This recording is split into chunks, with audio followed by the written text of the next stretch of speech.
गीता का पहला उपदेश ये है कि इस दुनिया में अगर आए हो तो दुख तो मिलेगा ही। दुख से कभी घबराना मत, दुख से कभी डरना मत। श्री कृष्ण ने गीता में कहा है कि ये संसार दुखालय है और अशाश्वत है, अर्थात ये संसार दुखों का घर है। जैसे औषधालय में औषधि मिलती है, पुस्तकालय में पुस्तकें मिलती हैं, चिकित्सालय में चिकित्सा होती है, वैसे ही इस संसार को भी श्री कृष्ण ने एक नाम दिया है, दुखालय, जहां पर दुख मिलता हो। दुख तो यहां हर किसी के जीवन में आता ही है, लेकिन अगर दुख आया है तो सुख भी अवश्य आएगा। इसलिए दुख से कभी भी डरना नहीं चाहिए, क्योंकि ये संसार दुखालय भी है और अशाश्वत भी है। अशाश्वत का अर्थ ही होता है कि यहां परमानेंट कुछ भी नहीं है, यहां सब कुछ बदल जाता है। दुख सुख में बदल जाता है और सुख दुख में बदल जाता है। सम्मान अपमान में और अपमान सम्मान में बदल जाता है। दर्द खुशी में बदल जाता है और खुशी दर्द में कभी भी बदल जाती है। जीत हार में और हार जीत में, यहां कभी भी कुछ भी बदल जाता है। कुछ भी परमानेंट नहीं है, ना ही हम परमानेंट हैं, ना ही हमसे जुड़ी कोई चीज यहां पर परमानेंट है, क्योंकि ये संसार अशाश्वत है, शाश्वत नहीं। यहां सब कुछ बदलने वाला है, यहां कुछ भी परमानेंट नहीं रहेगा।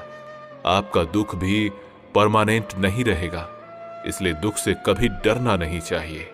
मित्रों, इससे पहले कि हम वीडियो में आगे बढ़ें, अगर आपने अभी तक इस वीडियो से कुछ भी सीखा है तो कमेंट में जय श्री राधे कृष्णा अवश्य लिख दीजिए और वीडियो को लाइक करके चैनल को सब्सक्राइब कर लीजिए और बेल नोटिफिकेशन आइकन को ऑल पर सेट कर लीजिए। तो चलिए फिर आगे बढ़ते हैं। गीता का दूसरा उपदेश ये है कि मौत से कभी नहीं डरना चाहिए। मौत से डरना बिल्कुल व्यर्थ है। श्री कृष्ण ने गीता में कहा है, ये संसार मृत्युलोक है, क्योंकि जिसका भी यहां जन्म हुआ है वो एक दिन अवश्य मर जाएगा। जिसका आरंभ हुआ है उसका अंत अवश्य होगा। हम इसे रोक नहीं सकते। जैसे हम रोज कपड़े बदलते हैं, वैसे ही हमारी आत्मा नया शरीर धारण करती है। मृत्यु सिर्फ इस जीवन का एक नया आरंभ है, इस जीवन का अंत नहीं। आत्मा कभी नहीं मर सकती और ना ही उसे कोई मार सकता है, लेकिन मौत का डर मनुष्य को सबसे ज्यादा लगा रहता है। मौत का दुख भी इंसान को सबसे ज्यादा होता है। एक पेड़ पर दो पक्षियों का जोड़ा रहता था। उन दोनों को एक दूसरे से बहुत प्रेम था। उन्होंने साथ जीने मरने की कस्में खाई थी। एक दिन वहां एक शिकारी आया और उसने तीर चलाकर वहां पेड़ पर बैठे मादा पक्षी को मार दिया। तो वो अकेला नर पक्षी रोने लगा कि मैं तुम्हारे बिना कैसे जी पाऊंगा, तुम्हारी जगह मेरी मृत्यु हो जाती, मेरा जीवन तुमको मिल गया होता। उसका रो रो के बुरा हाल हो गया। इतने में ही उस शिकारी ने दूसरा तीर चलाया और उस नर पक्षी को भी मार दिया। वास्तविकता में यह कहानी हमारी ही है। हम भी रोते रहते हैं जब कोई मरता है तो, लेकिन हमें यह नहीं पता होता कि एक दिन हमारा भी जीवन समाप्त हो जाएगा। हम भी उसी मृत्यु के पेड़ पर बैठे हैं, लेकिन शरीर का मिटना हमारा अंत नहीं है। श्री कृष्ण ने अर्जुन से कहा है, हे अर्जुन, तेरे और मेरे अनंत जन्म हुए हैं, तुझे कुछ भी याद नहीं है, लेकिन मुझे सब कुछ याद है। जो व्यक्ति इस सत्य को समझ ले कि मैं यहां इस संसार में कुछ समय के लिए ही आया हूं, उसकी जिंदगी के सारे दुख, सारी चिंताएं ही समाप्त हो जाएंगी। जब इस संसार से जाना ही है तो दुख किस बात का। पहले के जमाने में साधु महात्मा लोग पैदल यात्रा करते थे। यात्रा करते करते वो एक नगर में पहुंचे। वो महात्मा बहुत थक चुके थे। उस नगर में उन्होंने एक महल को देखा और उन्होंने उस महल में जाकर विश्राम करने का सोचा और वो महल में जाकर सो गए। जब उस महल में वहां का राजा पहुंचा तो अपने पलंग पर उस महात्मा को सोता हुआ देखकर बहुत हैरान हो गया। राजा उस महात्मा से पूछने लगा कि तुम मेरे महल में कैसे घुस आए और मेरे बिस्तर पर सो रहे हो? महात्मा कहने लगा, ये तुम्हारा महल है? मुझे तो लगा ये धर्मशाला है।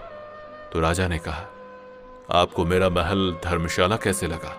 तो महात्मा ने राजा से प्रश्न किया, तुमसे पहले इस महल में कौन रहता था? तो वो राजा बोला कि मुझसे पहले मेरे पिता यहां पर रहते थे और उससे पहले मेरे दादाजी यहां पर रहते थे। तो महात्मा ने फिर प्रश्न किया, क्या तुम इस महल में हमेशा रहोगे या तुम्हारे बाद कोई और रहेगा? तो राजा कहने लगा कि मेरे बाद मेरा पुत्र इस महल में रहेगा।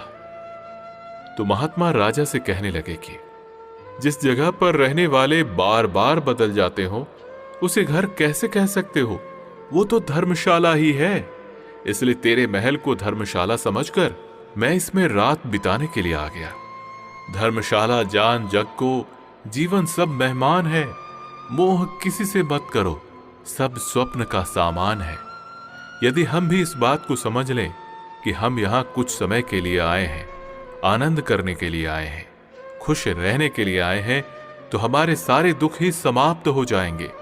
जब हम अपना मोह यहां जमा लेते हैं, अपना दावा यहां जमा लेते हैं कि ये मेरा है, इसे मैं छोड़ नहीं सकता, इसके बिना मैं जी नहीं सकता, तो हमारा जीवन दुखों से भर जाता है। इसलिए जीवन में मृत्यु का भय त्याग करके जीवन का प्रतिफल आनंद लेना चाहिए। गीता का तीसरा उपदेश है, मन और विचारों को कंट्रोल किए बिना जीवन में कभी शांति और सुकून मिलने वाली नहीं है। अर्जुन ने श्री कृष्ण से कहा कि मेरा मन सही गलत सब कुछ जानता है, फिर भी मेरे विचार और मेरा मन मुझसे कंट्रोल नहीं होता। मैं जो करना चाहता हूं वो कर नहीं पाता हूं, और जो नहीं करना चाहता हूं वो मेरा मन मुझसे जबरदस्ती करवाता है। इसलिए मैं बेचैन हो गया हूं, मुझे शांति प्राप्त नहीं हो रही। तो श्री कृष्ण ने अर्जुन से कहा, उसके लिए तुझे अपने मन और विचारों से डिटैच होकर अपने मन और विचारों को सही दिशा में ले जाने की प्रैक्टिस करनी होगी, अभ्यास करना होगा। और ये एक दिन का काम नहीं है। जब तक तू अपने मन और विचारों की गुलामी का त्याग नहीं करता, तब तक तुझे जीवन में कभी शांति नहीं मिलने वाली।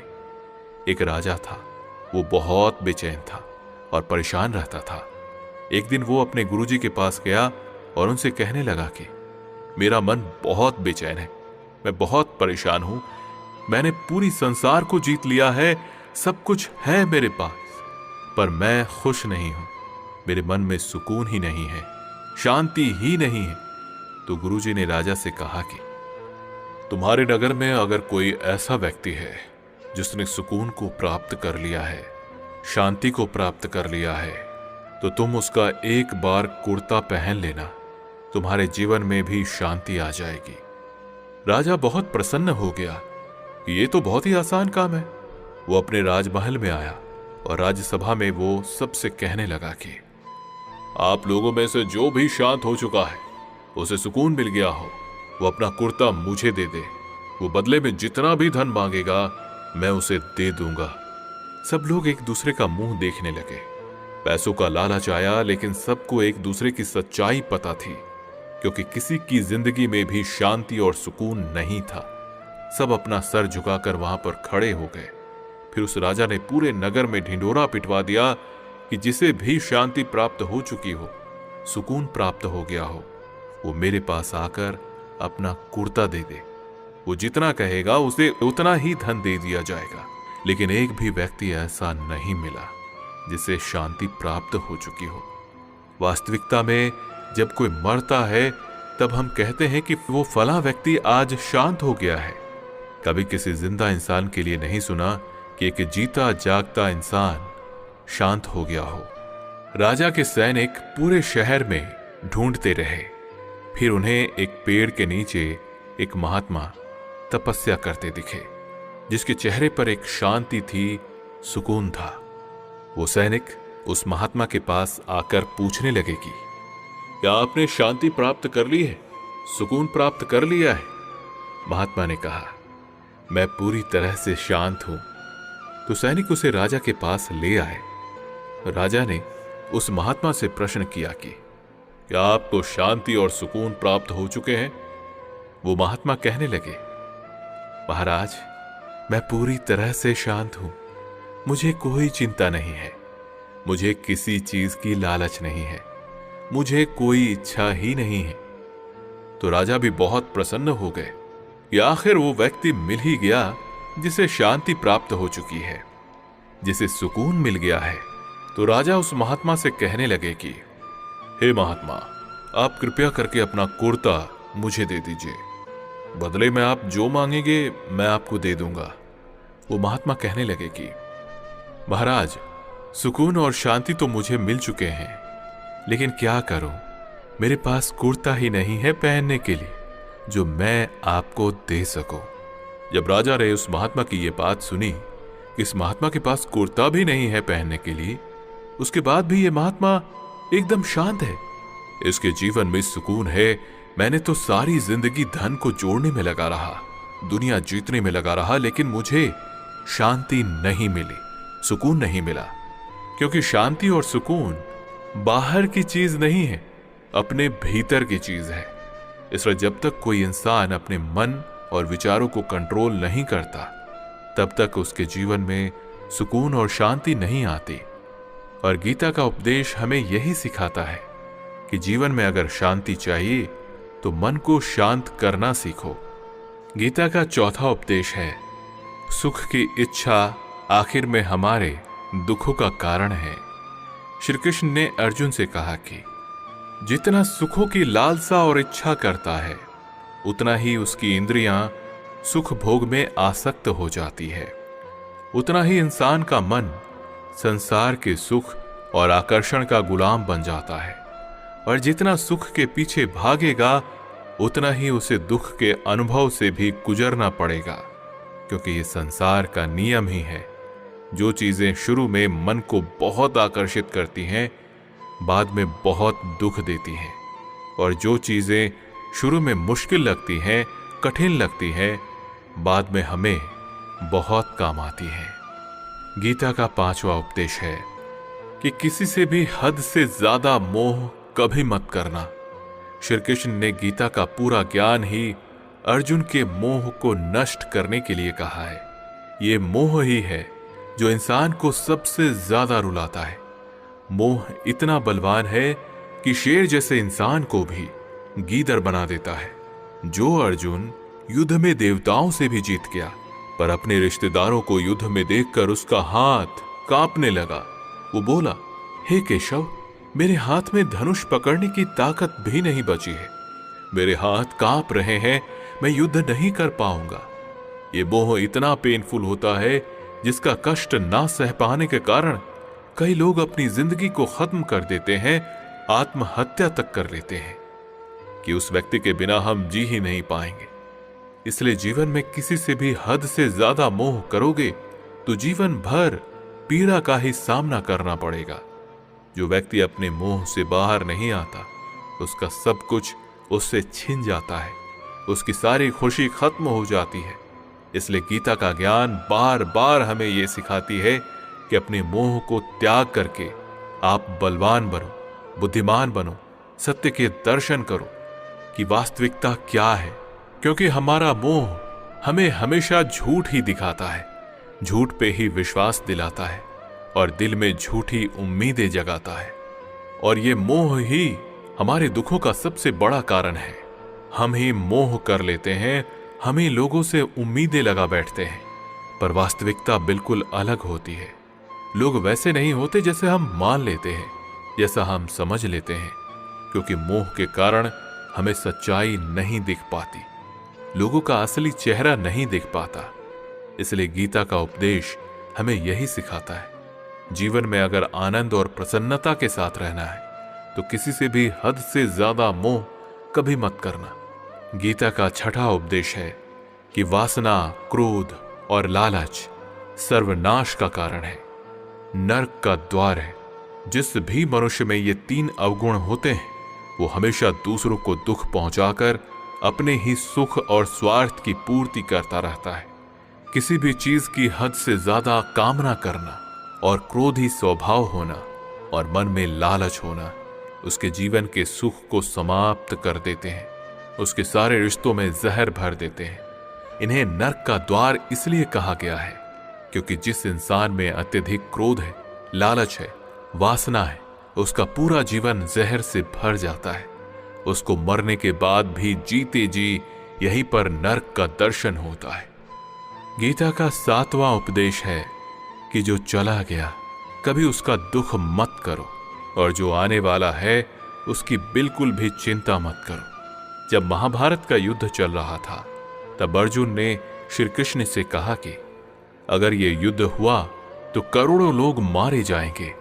जो सैनिक और योद्धा इस युद्ध में मारे जाएंगे उनकी स्त्रियों का क्या होगा, समाज कैसे आगे बढ़ेगा। और भी बहुत सारी बातें अर्जुन ने विस्तार से कही हैं। तो भगवान श्री कृष्ण ने कहा कि अशोच्यानन वशोच्चस्तवम प्रज्ञावादांश्च भाषसे गतासून गतासूंश्च नानुशोचन्ति पंडिताः। अर्थात श्री कृष्ण अर्जुन से कहते हैं, हे अर्जुन, तू बड़ी बड़ी ज्ञानियों जैसी बातें करता है, लेकिन जो सच में ज्ञानी होता है वो जो मर चुके हैं, जा चुके हैं या एक दिन जाने वाले हैं, उनकी चिंता नहीं करता है, उनका दुख नहीं करता है। तेरे हाथ में कुछ भी नहीं है, तू चाह कर भी कुछ कंट्रोल नहीं कर सकता। जीवन और मरण ये तो प्रकृति की नियति है। इसलिए जो ज्ञानी होते हैं वो किसी के मरने पर भी नहीं रोते। ज्ञानी जन ना ही बीते हुए कल का शोक करते हैं और ना ही आने वाले कल की चिंता करते हैं। इसलिए जो होने वाला है वो होकर ही रहता है, और जो नहीं होने वाला है वो कभी नहीं होगा। ऐसा निश्चय जिसको समझ में आ जाता है, जिसकी बुद्धि में आ जाता है, उसे कभी कोई चिंता नहीं सताती, कोई दुख नहीं सताता। हमारे सारे दुखों का कारण ही यही है। या तो हम जो वक्त गुजर चुका है उसे सोच सोच कर परेशान होते रहते हैं, या भविष्य की चिंता करके खुद को बीमार कर लेते हैं, नष्ट कर देते हैं। गीता का ज्ञान हमें यही सिखाता है कि ना तो हम बीता हुआ कल बदल सकते हैं और ना ही आने वाले कल पर कंट्रोल कर सकते हैं। हमारे हाथ में सिर्फ वर्तमान है, सिर्फ आज का ही पल है। हमारा 99% तनाव और चिंताएं भूतकाल और भविष्यकाल के बारे में सोचते रहने से होता है। हम हमेशा उसी में ही जीते रहते हैं, मगर वर्तमान में कभी नहीं जीते, इस पल को कभी नहीं जीते। जब आप वर्तमान का पूरा आनंद लेना सीख जाएंगे तभी आपकी जिंदगी से तनाव कम होगा, चिंताएं खत्म हो जाएंगी। वर्तमान में जीना एक बहुत बड़ी उपलब्धि है। हमारे हाथ में भी सिर्फ आज का ही पल है। हमें जो भी करना है आज ही करना है।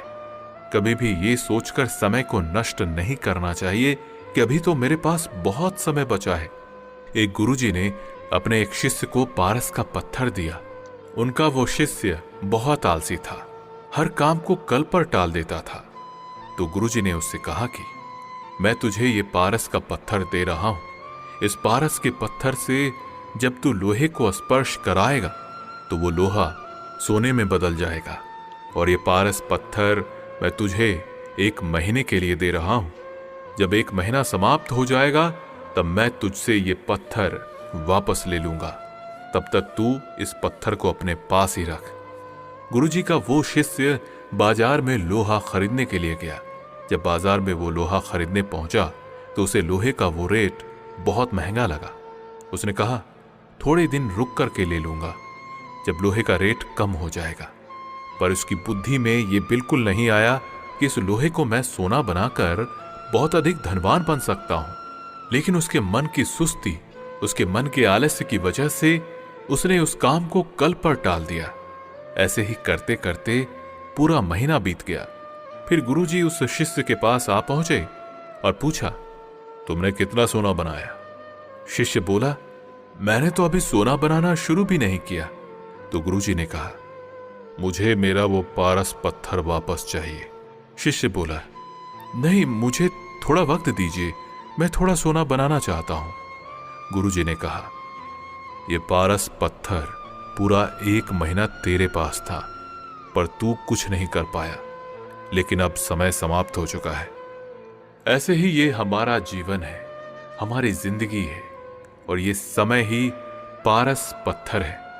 हम समय के एक एक पल से अपने जीवन को सोना बना सकते हैं, लेकिन हमें यह लगता है कि हमारे पास बहुत समय बचा है।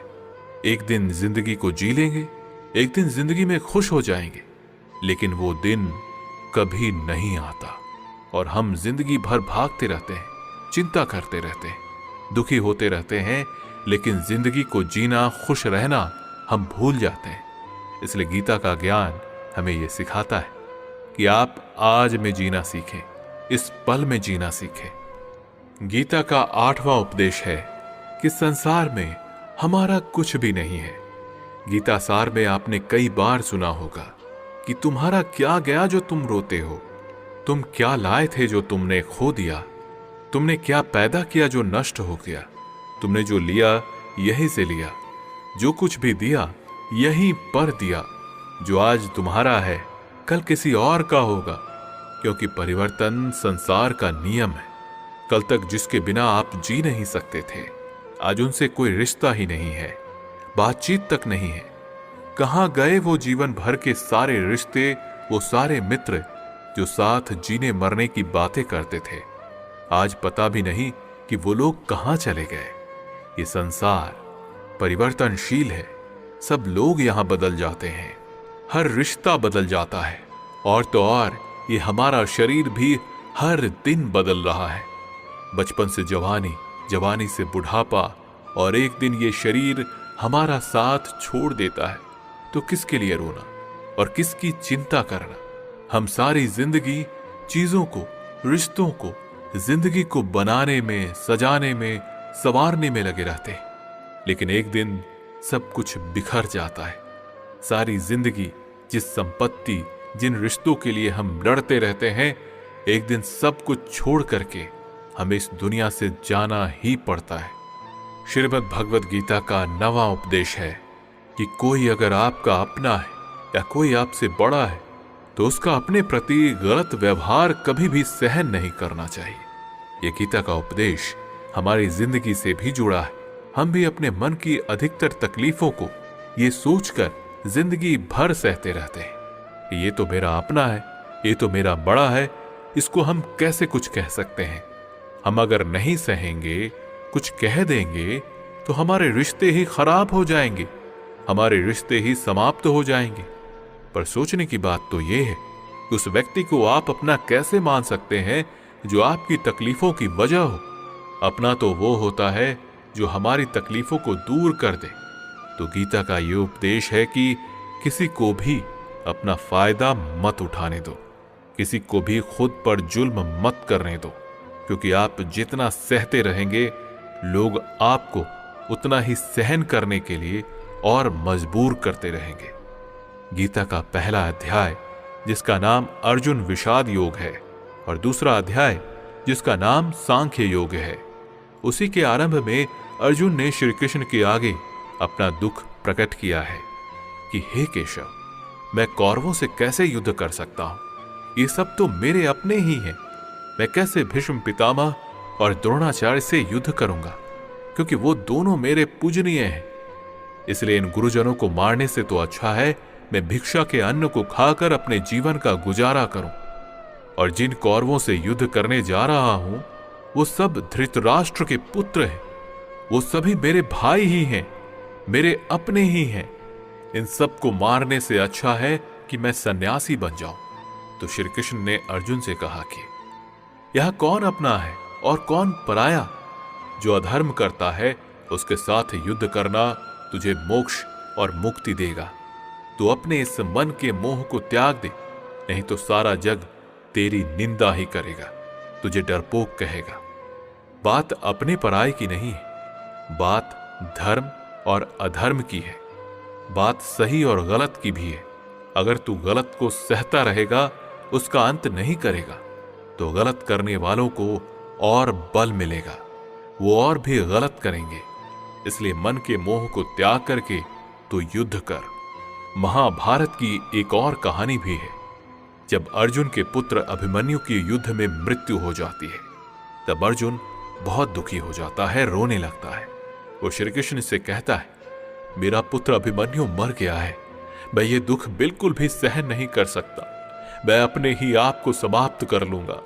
फिर भगवान श्री कृष्ण उसे आत्माओं के लोक में ले गए, जहां अभिमन्यु आनंद से बैठा हुआ था। क्योंकि उसने क्षत्रिय उचित व्यवहार किया, इसलिए उसे उत्तम पद की प्राप्ति हुई। जब अर्जुन अभिमन्यु के पास रोते रोते पहुंचा, अपने पुत्र को देखकर अर्जुन बहुत प्रसन्न हुआ। उसे गले से लगाकर कहने लगा कि हे पुत्र, तेरे बिना तो मैं जी ही नहीं सकता। मैंने तो अपने जीवन की आशा का ही त्याग कर दिया। तो अभिमन्यु कहने लगा कि आप कौन हैं? अर्जुन बोला, मैं तेरा पिता हूं, तू मेरा पुत्र है अभिमन्यु। तो अभिमन्यु कहने लगा कि यहां कौन पिता कौन पुत्र? मेरे तो हजारों जन्म हुए हैं। किसी जन्म में आप मेरे पिता बनते हैं और किसी जन्म में मैं आपका पिता बनता हूं। आत्मा का ना तो कोई माता होता है और ना ही कोई पिता होता है। जब अर्जुन ने देखा कि मेरा पुत्र मुझे पहचान भी नहीं रहा, तो उसका सारा मोह खत्म हो गया। इसलिए गीता के इस उपदेश को ठीक से समझ लेना चाहिए कि यहां कोई अपना पराया नहीं है। जो बुरे वक्त में, तकलीफ के वक्त में हमारा साथ दे, सिर्फ वही हमारा अपना है, बाकी सब पराये होते हैं। गीता का 10वां उपदेश है कि जो भी मनुष्य दुनिया के सारे सहारे छोड़कर सिर्फ भगवान को ही अपना सहारा मान लेता है, तो उसकी हर जरूरत को ईश्वर पूरी करते हैं। उसकी हर प्रकार से रक्षा वो परमात्मा ही करते हैं। श्री कृष्ण अर्जुन से कहते हैं कि जो भी व्यक्ति मुझे ही अपना सहारा मानता है, उसका योग क्षेम मैं ही वहन करता हूं। यानी जो चीज नहीं मिली है उसकी प्राप्ति करना उसका नाम योग है, और जो चीज जीवन में मिली हुई है उसकी रक्षा करना उसका नाम क्षेम है। तो श्री कृष्ण कहते हैं, जो मुझ पर निर्भर हो जाता है उनको जो चाहिए मैं अवश्य देता हूं और उसकी हर प्रकार से रक्षा भी करता हूं। गीता का 11वां उपदेश है कि सब भगवान एक ही हैं, कोई छोटा बड़ा नहीं है। सब एक पर ब्रह्म परमात्मा के अलग अलग रूप और नाम हैं। श्री कृष्ण ने गीता के 10वें अध्याय यानी कि विभूति योग में बताया है कि जितने भी जगत के देवी देवता हैं वो सभी मेरी ही विभूति हैं।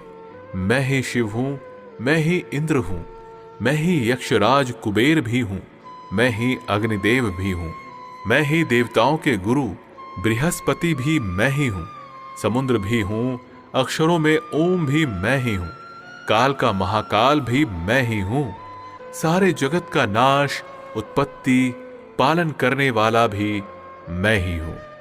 श्री कृष्ण ने अर्जुन से कहा कि मेरी विभूतियों का कोई अंत नहीं है, इसलिए सब भगवान, सब नाम, सभी देवता मेरे ही रूप हैं। इसलिए तू किसी भी देव या ईश्वर में कभी भेद बुद्धि मत करना, कभी किसी को छोटा बड़ा मत समझना।